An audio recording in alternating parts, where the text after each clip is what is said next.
Hello, this is Roger Kent.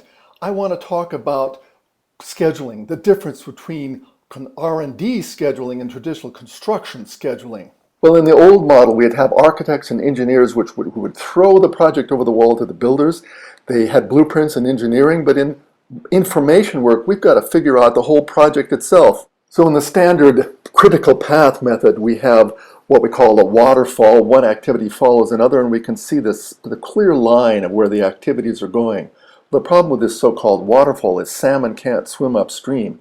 What that means is once you've done the requirements, you can't go back and do them later. So the question is, can we hybridize some combination of agile, iterative methods and this waterfall method? Well, let's think about linear work expectations. If you're building a 100-foot wall that's 6 feet high, you can know when it's 10 or 20 or 30% complete. But what about these R&D projects? How do you do that? Well, first of all, we've got to rethink our linear progress expectations. If you're writing War and Peace and you're just looking at the word count, that's not going to tell you a whole lot about what kind of progress you've really made.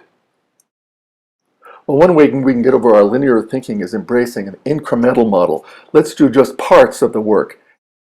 Another possibility is the iterative model, where we do the whole thing in rough, and then we try to refine it, getting better and better toward knowing exactly what we want. Well, all of these are dependent on how fuzzy is that front end. How much do we know about the project in advance?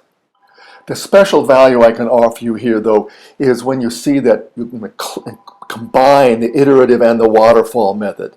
This WBS shows an example. R&D work, though, is creative work. It's like creating a script for a episodic TV. You start out with a lot of ideas and eventually refine them based on what you've learned. So is hybridization possible between these iterative incremental methods plus added to this old-fashioned waterfall?